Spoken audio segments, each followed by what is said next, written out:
Hello, everyone. Good morning, good afternoon, good evening, depending on where you're tuning in from. I'm Nupur Singh Riyad from the marketing team at media.net, and I want to welcome all of you to our independent publisher masterclass, where we are going to be talking about growing your audience and consequently your revenue in a shifting digital landscape. On your screens with me will be your host for this webinar, Chad Dyer. Welcome, Chad. How are you? I'm fine, thank you. Thank you for having me. All right. Thank you so much for doing this with us. I'm certain this is going to be an extremely useful session for all our publishers. While we wait for the room to start filling up, we already have about 100 attendees here. Some pointers for our audience. Please keep sending in your questions throughout the webinar by using the Q&A button at the bottom of your Zoom toolbar. Chad will be answering as many questions as possible in the last 10 to 15 minutes of the webinar. Please participate in the polls that we'll throw open during the webinar. Your inputs are valuable. And in case any of your questions go unanswered, feel free to write into us at marketing@media.net and we will definitely get back to you. All right.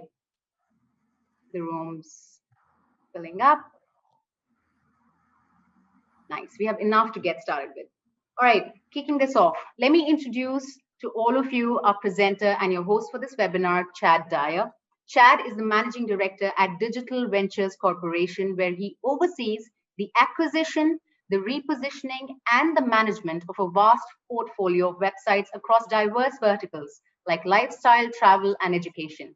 With over 27 years of experience in digital media, he specializes in making digital publishers like yourselves successful with data-driven approaches to content and marketing. Over to you, Chad. Take it away. Thank you, Nupur. Well, I look forward to today's session with all of you. And I'll begin by sharing a bit about my background to give you some insight as to how I'm thinking about today's presentation.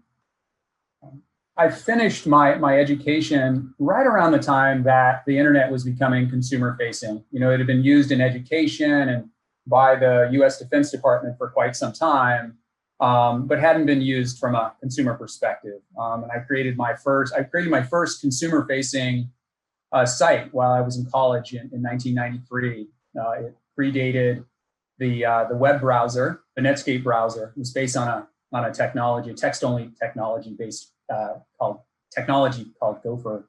At that time, you know, the digital media landscape, it was very new and emerging, and I loved it. I liked how, you know, it really would force one to like constantly grow and to evolve at that time, even at that time. And I would say 27 years later, you know, I could say it really, it didn't disappoint. You know, if anything, the rate and the pace of change is even greater today than it was back in the mid 1990s.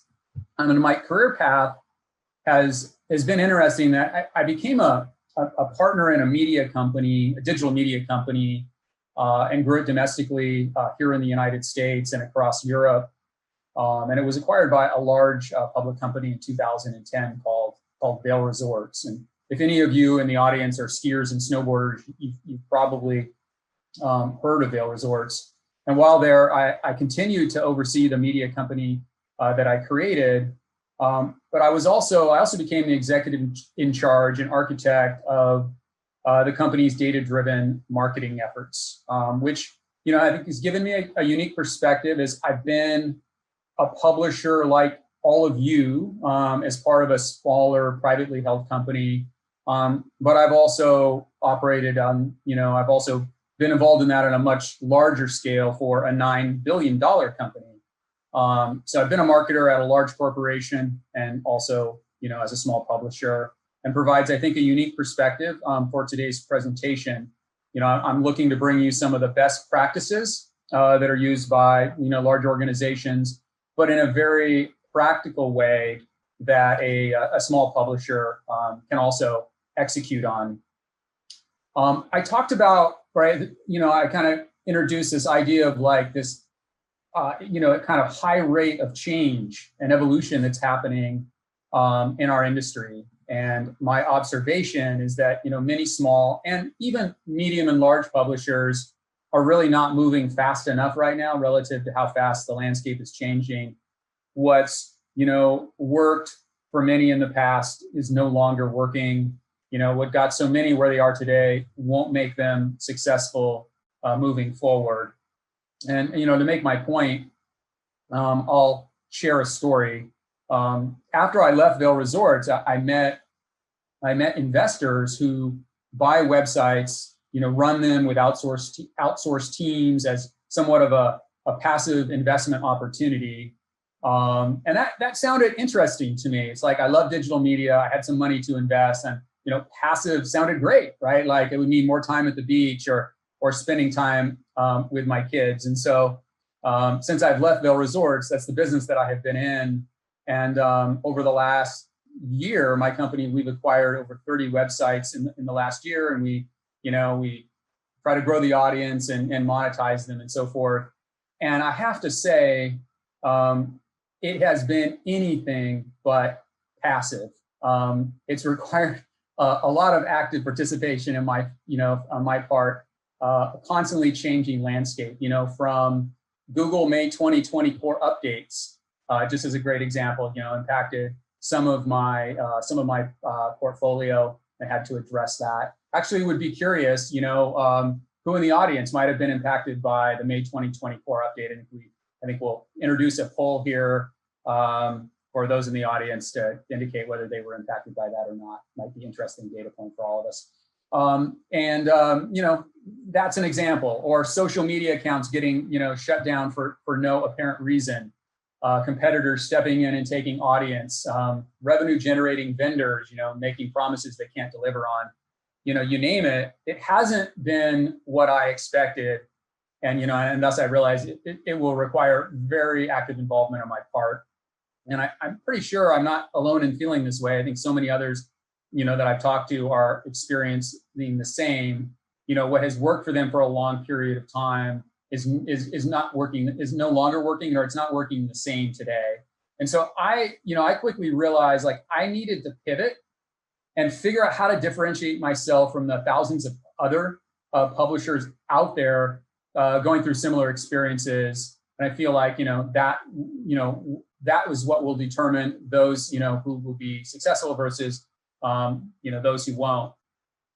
And I don't profess to have all the answers by any means. And there's, I'm not in any position to provide like you a blueprint that'll guarantee financial success. But when I study what's been causing the most impact to publishers' organic audiences, whether they be small, medium, or large, it's clearly the rising expectations of search engines and social media platforms.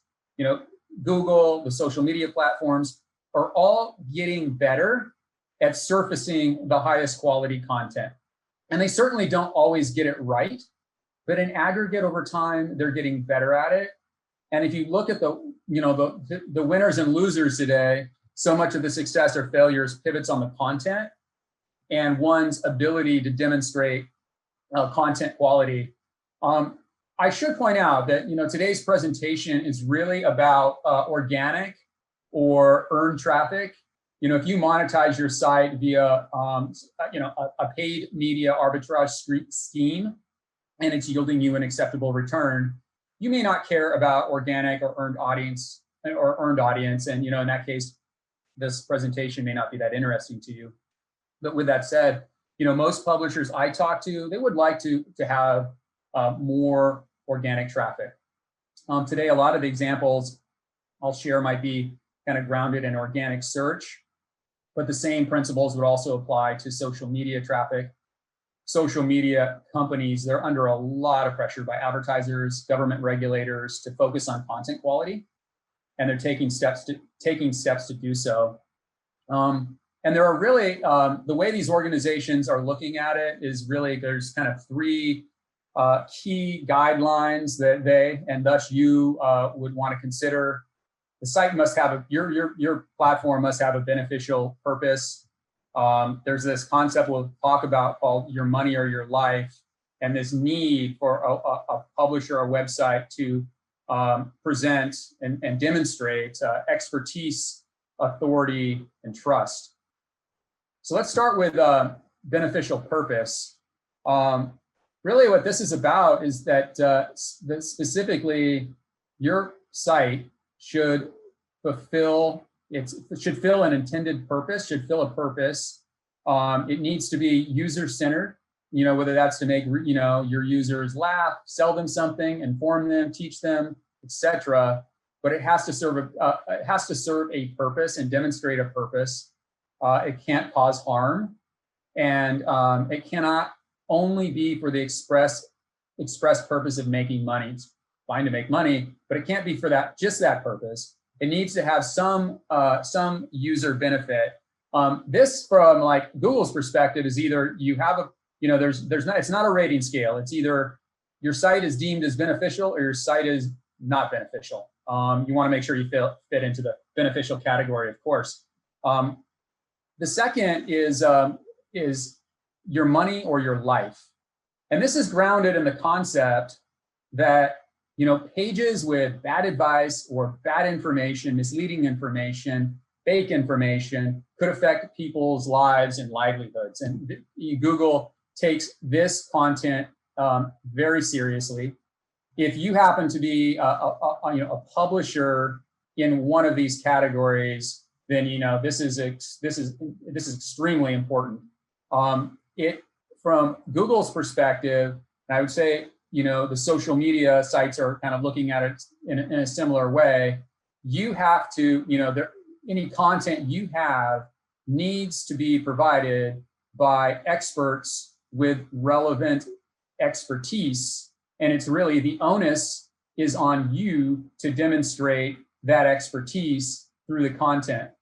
If you look at some of these categories, finance, shopping, medical, technology, this also happens to be some of the most lucrative categories, for publishers. Many of you in attendance fall into these categories.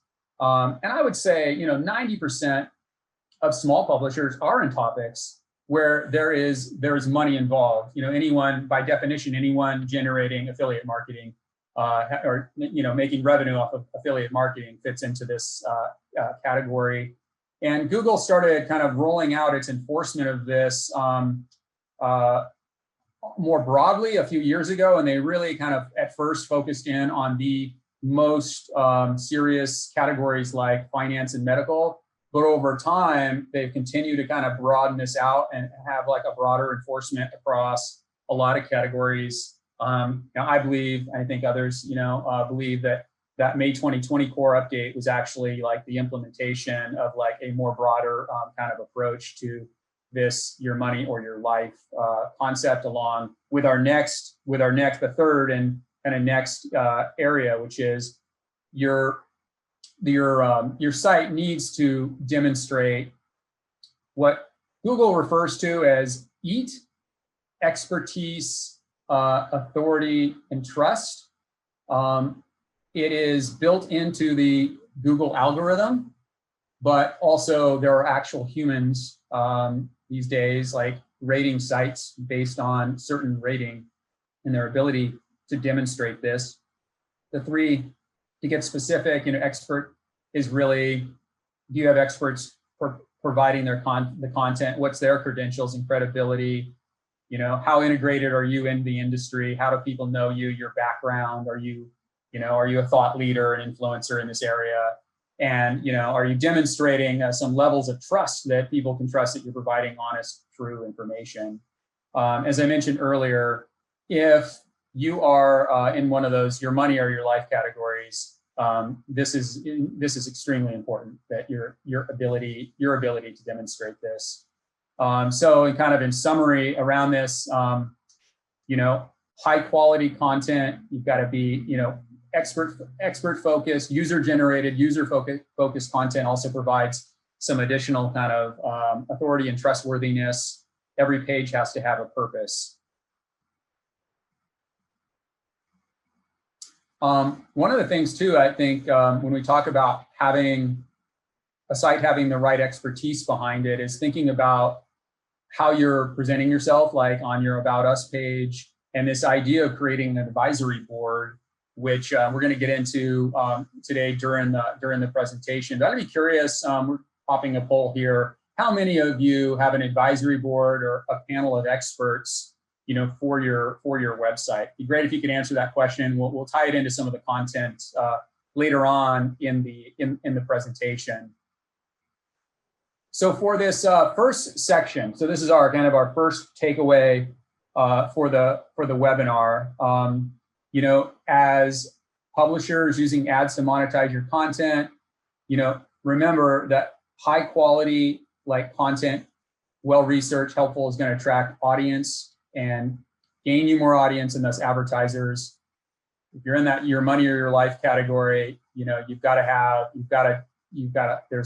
have to demonstrate expertise. And this is really a long-term type of a strategy. There are some kind of maybe quick wins, which we're going to talk about today, or there are quick things that you could implement to begin doing this and mitigating risk. But it's part of a longer term. It's part of a longer term strategy that you need to be considering for your website. So how do you bring these concepts to life? And I think one thing is really important to note, when you're recognizing that you need to be demonstrating expertise, authority, and trust, that it's impossible for any site, whether you be small, medium, or large, to be all things to all people. To compete, you must be focused in order to be able to demonstrate this expertise. You need to have clarity around, you need to have your own clarity, and you also need to be able to demonstrate your clarity about your site's purpose and mission. Who are you going after? What's their geography? What's the demographic? What's the psychographic or the mental model of the visitor to your website, right? This is important, from in terms of being able to demonstrate your authority and your expertise, but also keeping in mind too, as we get into some content strategies, not all traffic is equal, right? I mean, if you are in, for example, monetizing your site versus display, you probably know that a user from the United States is probably worth 25 times what a user is worth to you from, let's say, India. So let me give you some examples. I'm going to show you some real kind of examples around focusing audience.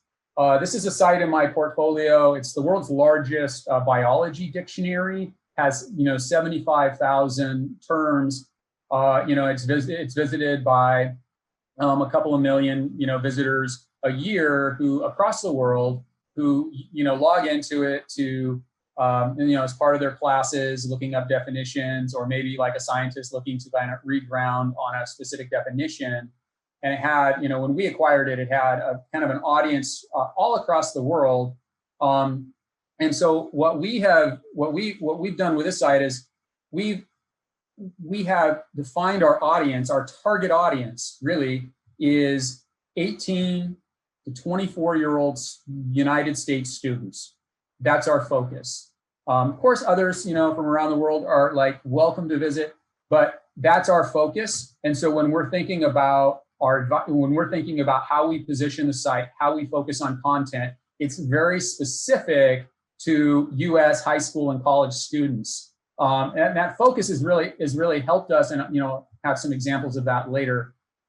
Here's another site in our portfolio. This was a website, Memes Bams, that was focused on jokes, quotes, memes.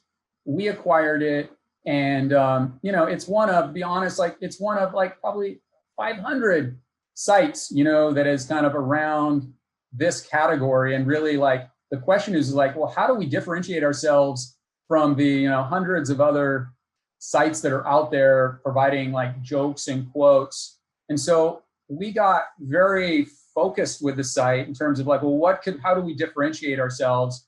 And we focused it around relationships and how relationships improve through thoughtful communication, and became more focused around that specific niche of relationships, quotes, and messages. it's made a huge difference, both in terms of like the traffic as well as our ability to grow the traffic and create partnerships, attract a higher CPM and so forth. Last example is a hairstyle website in our portfolio, this is where we basically, in order to really compete against the hundreds of other websites that are out there, we created an advisory board for the site where we are recruiting, advisors that, we can present those advisors on our About Us page, but we can also look for ways to integrate them into the content and to provide more kind of expertise and demonstrate expertise and authority through the content. So these are, many of these are like celebrity hairstylists that we were able to recruit as advisors. We did the same kind of an approach, for example, with our biology site. We recruited professors, PhDs, high school teachers as advisors into the site, giving us some feedback around certain content. We're able to position them in our About Us page. Demonstrates a lot of kind of expertise and authority. If anyone was to look at the site, and we did something similar with our meme spam site, where we recruited an advisory board of like relationship experts, PhDs in like a PhD in like relationship psychology. So it's just a few examples. And so you might be asking yourself, well, how would I do this? Like, how would I build, sounds like a good idea, but how would I build an advisory board? I'll point out that in all three of these particular examples I've showed, they all have a pool of advisors that are not compensated, okay?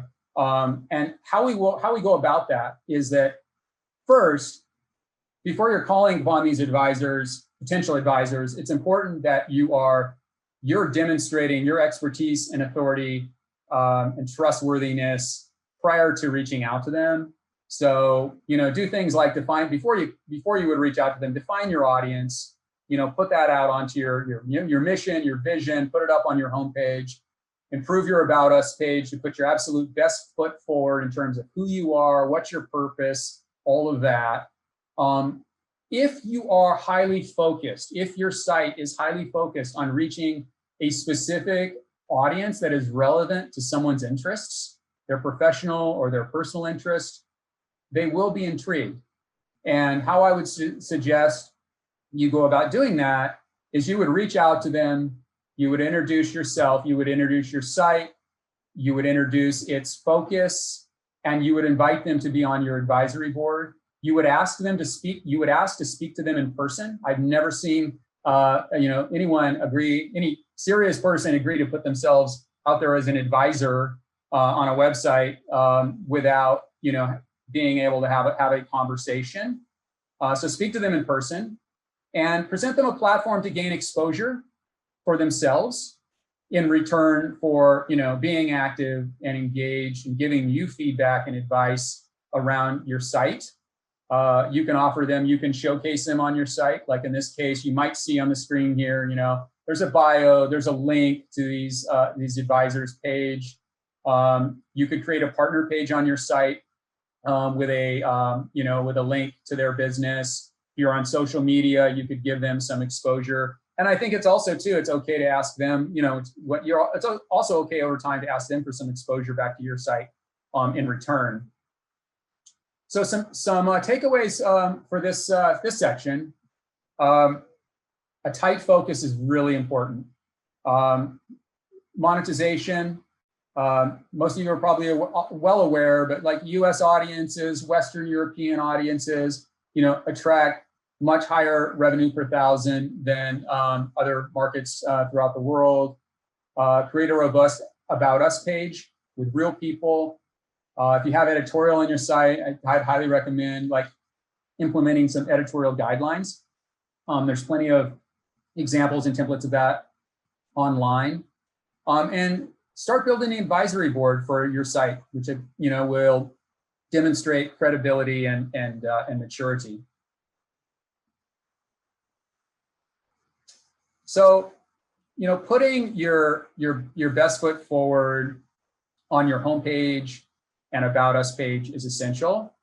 And if it's true that Google and social media are going to continue to get better at promoting the best content, then there really is no shortcuts. I mean, you can do some of those things right out of the gate, get that information up, but over time, you have to really focus on providing the best content if you want to, if you want to gather organic traffic from search or social. All your pages really that you have on the site, they all have to be good,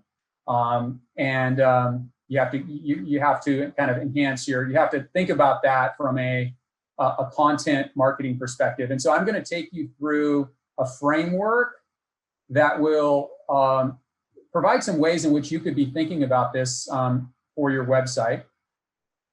This framework, it's rooted in like the best practices for how very sophisticated content marketing organizations would look at content, but I try to take a more kind of practical approach to it that could work for small publishers.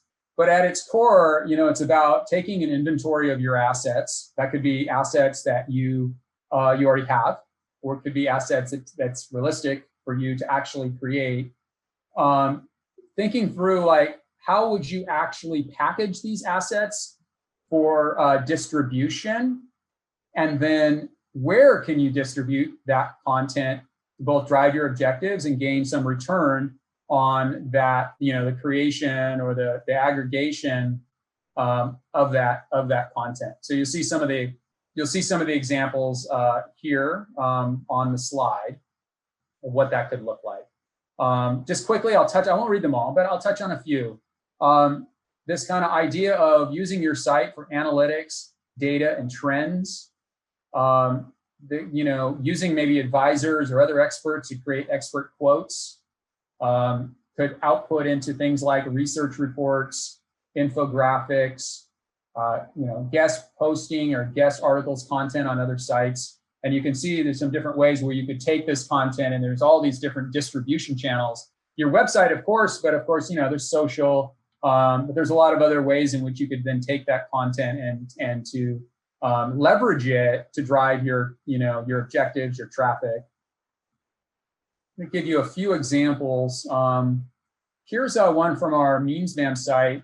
We ran a survey on the site where asking questions about their kind of preferred mode of communication for receiving kind of loving messages. And then we created we had about 3,000 people fill out the survey. We took that and then we created a pretty, scientific research report about this. And so this is, of course we can use this on our website, but we're also leveraging that. We're working with other relationship and dating sites to use it research.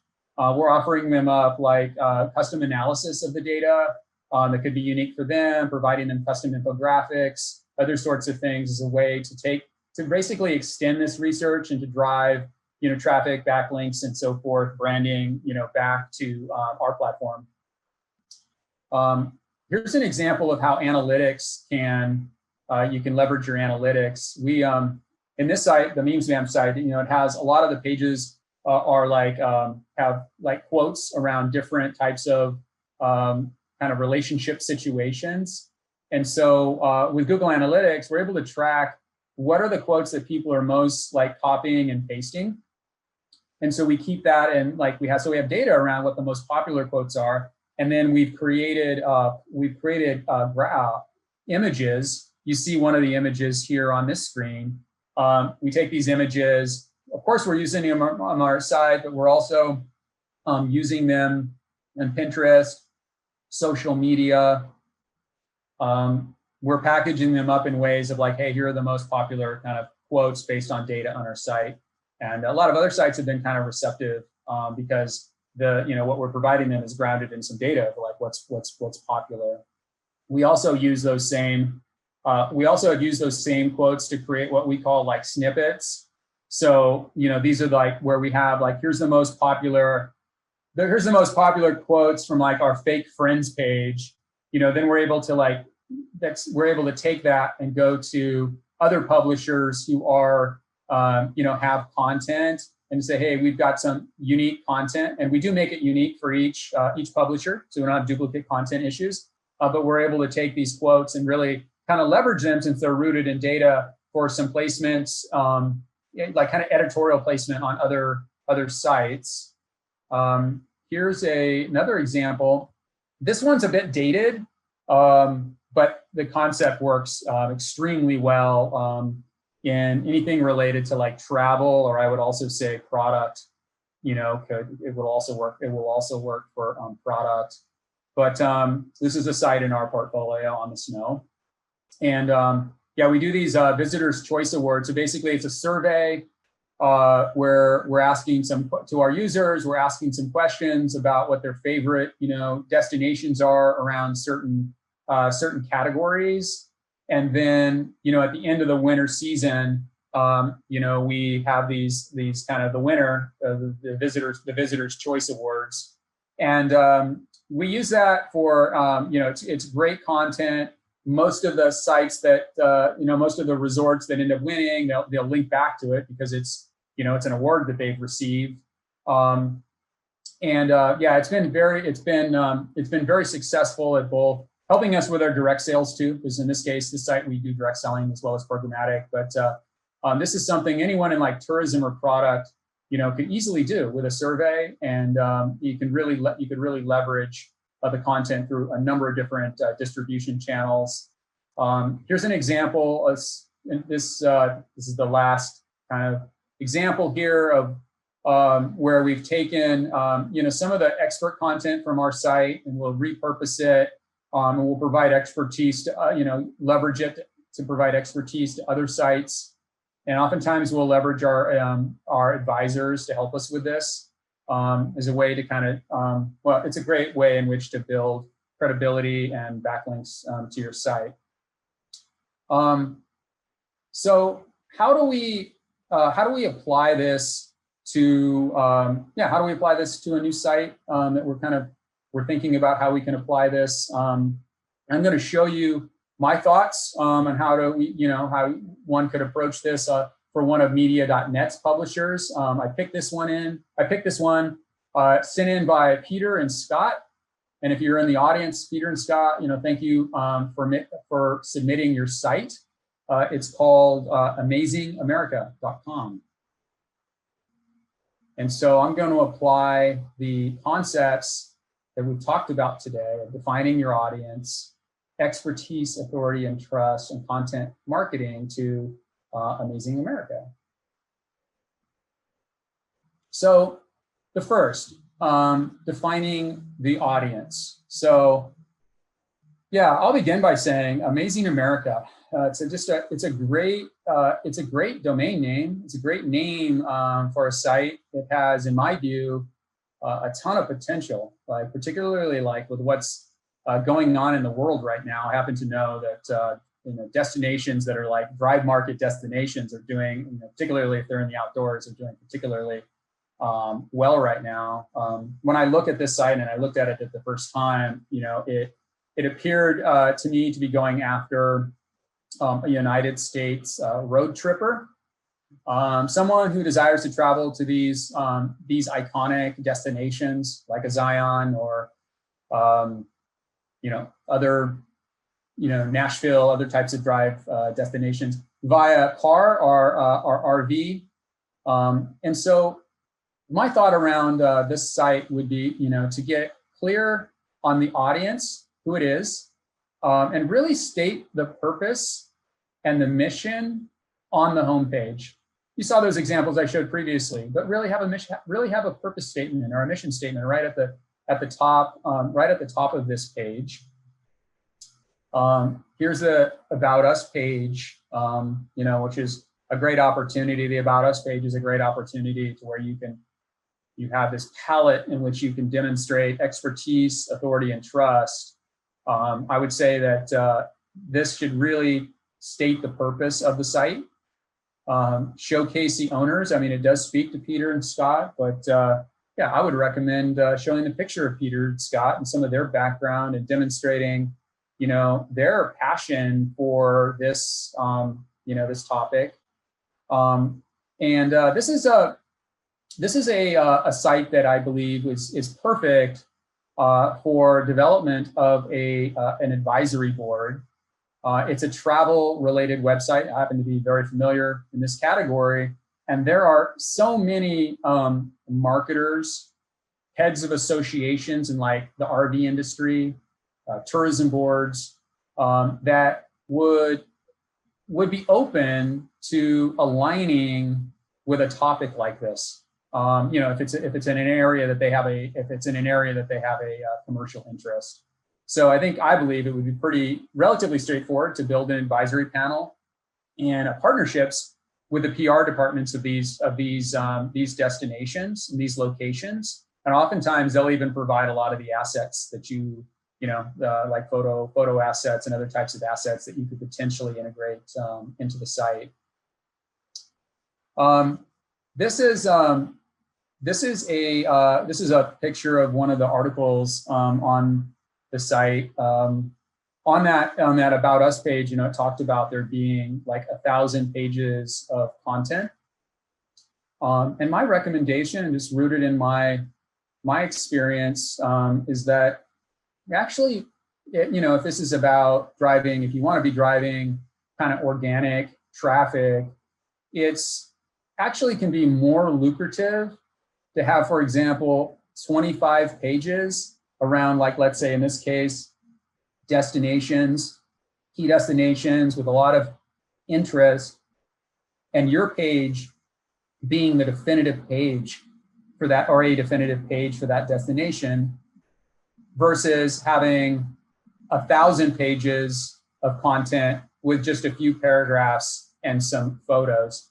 I mean, it's very competitive out there around a lot of these destinations. And so to compete organically, you've got to have really a definitive kind of resource or a definitive page that's competing with like the other pages that have, a lot of content.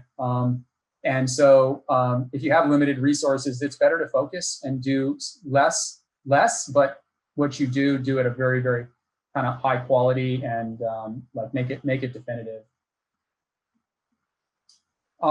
So here is, we talked about like this framework of, inventory your assets, think about how you can package them and where you can distribute them. Here's what that could potentially look like for Amazing America. Some of these, are very, very obvious things like you might imagine, like photos, videos, etc. There's a few ideas that come to mind when I looked at this, when I spent some time on this site. I do think, content that's more evergreen in nature is going to tend to generate the best return, or something, that you don't have to be updating like on a weekly basis. And of course, there's these guides around specific locations. But I've actually had some good success with like creating like a definitive page around an annual festival. And I know a lot of festivals kind of are canceled for this year or this point in time in the world, but they'll be back. And I think, and there's a lot of demand and a lot of search around, some of these very popular festivals at some of the locations that, or events, that are happening at some of the locations that are featured on Amazing America. The other thought is this would be a perfect site for doing like a Visitor's Choice Awards, and as a way to, create extendable content, but also start to engage with like the tourism associations and tourism boards, the Park Service, around some of this content. And I recognize that maybe this site there's not a desire really to get into direct selling, but a lot of those organizations do buy programmatically, and so they could begin to actually seek out the site and to buy inventory off the site programmatically. And then user-generated content, things like reviews and quotes from users and so forth, survey information that could be used to create trends. So like there's a ton of trends right now in terms of, and there's this whole category that Amazing America is focused on is exploding right now in terms of, you know, people driving instead of flying to some of these destinations. So there's a lot of trends, and that could be, you could be capturing these trends from the users, and then you know, extending that for like a PR purpose, or creating insights and things that could be used to drive like exposure and backlinks for the site. So in summary, for this last section, some key takeaways: get clear on your purpose or your mission, and really kind of demonstrate that clearly on your you know, your homepage, your About Us page. Less sometimes is more. Whatever pages and content you're creating, just focus it on making it the best quality it can be, even if that means that you're going to be creating less overall pages of content. And then look for ways in which you can leverage your user, whether that be analytics or surveys or quotes, to create more content and to extend that content to drive your objectives. So with that said, maybe we should, do we have results on the poll? Is it possible to share that information at this point?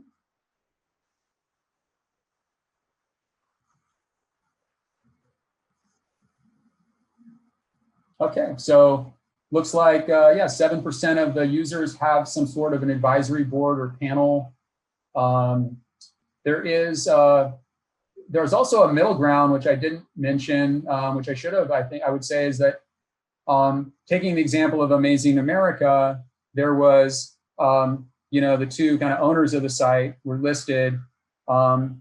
That's maybe one, that's an approach. Or, you know, you have this kind of full blown out advisory board. Some middle ground to that is just, you know, to the extent you have contributors to your site, make sure you're showing your contributors on your website, if you can, you know, the pictures, some of their background, anyone that's involved in the site in any capacity, real people that are involved in the site, you know, it's an opportunity to, there's an opportunity to demonstrate that. Do we have the poll on the May 2020 core update, in fact?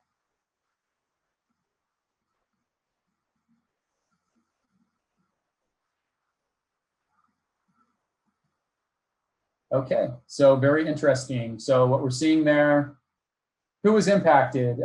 We said negatively impacted. There could have been some who were positively impacted. There were definitely, you know, it was a zero-sum game. There were definitely winners and losers of the 2020 update. From what I can gather, smaller publishers probably were hit harder with that update than, you know, large media houses, or, you know, some of the search engines, etc. But yeah, so it looks like for those who were have an understanding of maybe this, of how they were impacted, it looks like 2/3 were impacted negatively, 1/3 was not impacted negatively. It's probably about what I would have anticipated.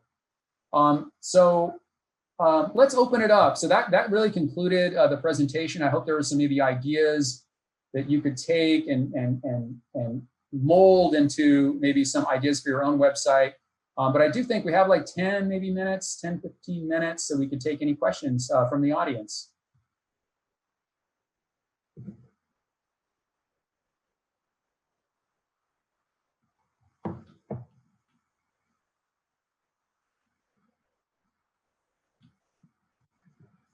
Okay, so is the advisory board, so our first question is the advisory board for the users, or is it for Google? I would really say it's both. You know, I would say they're one and the same. Google is looking out, his purpose is to look out for the users, and they want to provide the best quality content possible. In my experience, the advisors have been, you know, to the extent I'm able, I try to make them active participants in the site. They do have an expertise in this area, and they're providing feedback around certain contents. And when we'll launch, you know, certain content, we'll ask for their feedback, we'll get their ideas will make its way into the content. So the quality of our content and the experience that we can provide to our users is enriched by the advisory board, and also, it's one of a handful of things, right, that we're doing if, the Google algorithm or a Google rater is coming to our site and is wondering like whether the site is, has the proper amount of expertise, authority, and trust. The next question, I am the primary content creator for my website. How do I build, this is from Brandon. How do I build expertise? Is collaborations with experts a good idea? Or does one just have to write on a subject for a long time to be able to demonstrate it? Well, I guess my recommendation would be to collaborate with experts in some capacity.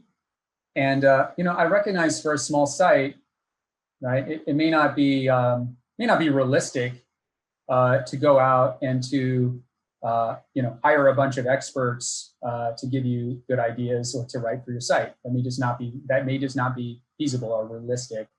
But I do think there is opportunities, if you can really hone your audience, you can really hone in on who you're going after, and you can demonstrate kind of your passion, your vision, your purpose for that audience. Then it becomes somewhat straightforward to kind of seek out experts on this topic that would be able to align themselves with you and to give you, give you advice or give you feedback.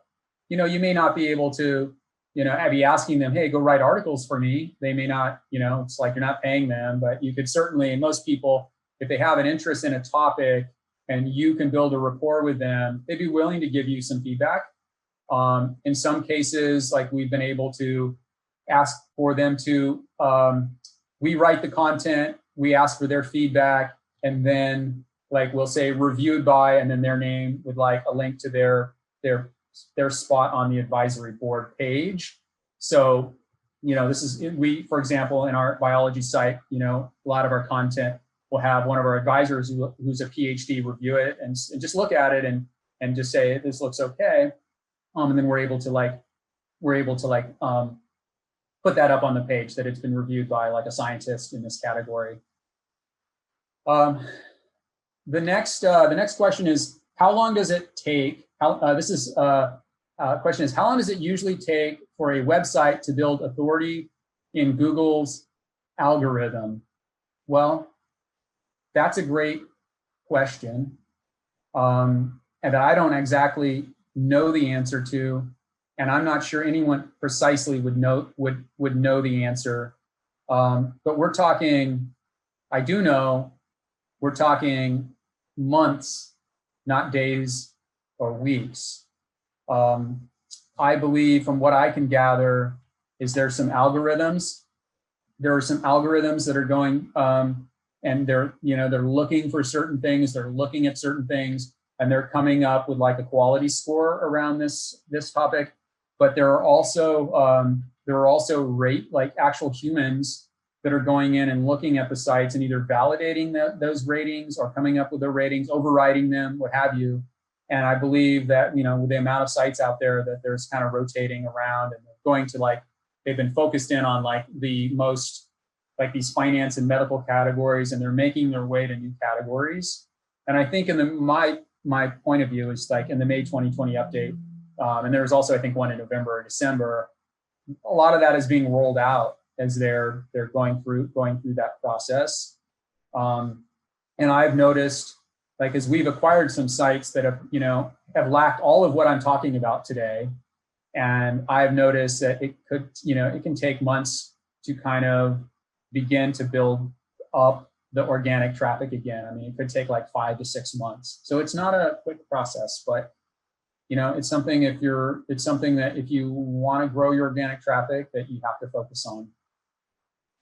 The next question, is there any article link you recommend, total or per site article, that in your experience, Google and other search engines seem to prefer? So my point of view on this is that it depends. There isn't a set, there isn't a one size fits all approach to this. If you read online, you know, you'll see stuff that'll say, oh, you know, it has to be a couple thousand words or something, or 1,500 words. But I don't believe it's a one size fits all. Because if you think about it, in any given keyword search, there is, let's say in Google's case, right, they're making, you know, they're looking into their database and they want to present the highest quality pages for that particular term. And so if you want to be, let's say, in the top 3 listings of Google for that term, well, then you have to have as good a content as whoever's in those first 3 positions. So it kind of depends upon the category and what content, and depends on the competition. So just using the example of my biology site, you know, it's got thousands of definitions. And what we find when we're asking ourselves, well, we want to improve this page. You know, what do we need to do to make it like one of the most successful pages or showing up at the top of the search engine? It'll vary because we'll do an analysis of the competitive set around that keyword. And, you know, in some cases it's like 1,500 words. And in other cases, when we do that analysis, we can say, okay, in order for us to be like definitive on this topic, we need to be more than 5,000 words. So it really varies. Okay, this next one from Chris. Let's see, our website was hacked early last month. It destroyed our rankings and organic traffic. We ranked extremely easily for most keywords, and now the same keywords we ranked for at number 2, we're now 78. Do you have any suggestions we could do to gain these back, or will only time help? Well, I guess I would have a lot of follow-up questions to try to dig into this one, a bit more. You know, I would wonder if, what happened, you know, when it was hacked. Was it, you know, was somebody using it to create like black hat SEO, you know, or something like this?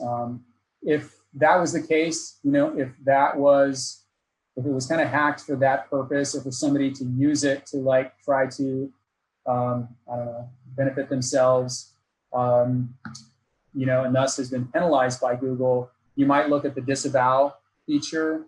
That's a feature in Google. Like if you have a lot of spammy backlinks to your site, for whatever reason, maybe you hired the wrong vendor and you ended up with that, or the site got hacked, you can disavow those backlinks with Google, and over time, you know, they will not penalize you. I would also, if you haven't already, I would spend some time in Google Search Console and look, because oftentimes if you're truly being penalized by Google, it'll state that in there. I believe there's even some sorts of maybe appeals processes and things like that. So that would be my ideas with the limited information that was in this question.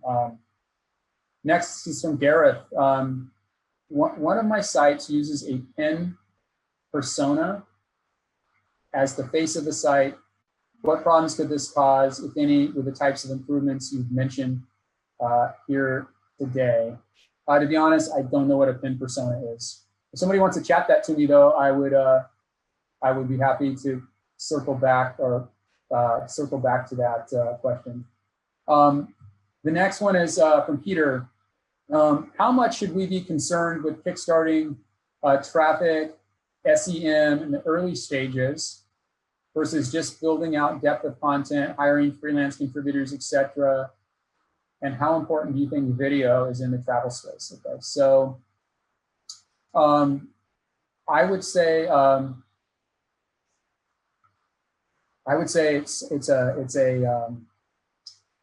you have to be focused on both. And in my experience, if you get too far out ahead of yourself in one, then you know it's hard to have like you know, a viable you know, it's hard to build up a viable business model. There's a bit of I would say the chicken and the egg kind of a approach with it. I would say how I might approach that would be to take, as you're building the content, really be thinking about the extensions of that content. So any content, you mentioned here, you're building out the depth of content in these early stages, is like really be thinking about this content, not just for how you could use it on your site, but how you could leverage that content for building exposure and backlinks and all those sorts of things, social presence, social proof for your site. So you're building this kind of ecosystem where on one hand, you're developing the content and it like simultaneously, you're kind of leveraging that content to build out, starting to build backlinks and building out kind of exposure and presence for yourself. And I think I'm not seeing the chat, so I didn't hear back from Gareth on pin persona. Chad, I think we can take one more question. Okay. One of our attendees is asking if it's a good idea to allow general quality guest posts from low DA websites to get some content on your own website. So the question is allowing guest postings. Yes, from low DA websites. I don't believe so. No, I don't. From my perspective, I don't. From my perspective, guest postings are not congruent, and in many cases, right, these could be a paid guest posting, I guess, or. But from my perspective, those aren't typically, at least the opportunities that have been presented to me from a guest posting perspective, typically aren't congruent with what I'm trying to approach from a content quality perspective. With that said, there are exceptions to that where you might have a partnership that's with an organization that is very sophisticated and actually brings something to your brand. Like for example, on my biology site, we created a partnership with this science foundation. Well, we have a number of science foundations that we've created partnerships with, and we'll work in conjunction with them to produce content that's around certain topics. In the sciences, STEAM is one of the things that is our focus. And we'll work with these like the New York Academy of Science or the New Zealand Academy of Science, there's a couple of examples, and we'll co-create content. And, they link to it. We showcase it on our site. By definition, it's a guest post, but it's congruent with what we're trying to accomplish from an audience perspective. So I know there's a lot of different strategies out there, a lot of different ways one could monetize one's site. So I wouldn't totally discount like paid guest postings or links. I mean, that's a business model that works for some people. But from my perspective and how I focus and I'm thinking about the content, it's not something that I recommend except in certain circumstances. All right, I think we have time for one more question. Back to Gareth. Gareth has written in that pen persona is like an avatar or an alias. So he hasn't linked his content to a real person or a real profile. So what problems could this cause for him, if any, with the types of improvements that you've mentioned here today? Yeah, I don't know. I don't think using a persona or an avatar on your site by itself would cause any harm. And in fact, a lot of the best brands in the world, they use characters, they use avatars, they use characters, right, to bring their brand to life. And so I don't think that would have any negative impact. I do think that though you also, I wouldn't go one or the other. I mean, I think have this persona, use it and all the benefits that it could bring, but also on your site, make it clear that this site is brought to you by there's real people and an expertise that's sitting behind the scenes that's providing this content is what I would recommend. All right. Thank you so much, Chad. That was wonderful. That's all that we have time for. I am sure that this session will help a lot of our independent publishers with their content strategies for 2021. With that, we're at the end of this masterclass. I hope you found this engaging and informative. We will be sending you a recording of this webinar along with Media.net's guide to your content strategy for Q4 2020. If there is a specific topic or theme that you would like us to talk about or you need help with, just hit us with your ideas at marketing@media.net and we will get back to you. Thank you for attending. Have a great rest of the week ahead and we'll see you soon. Thank you.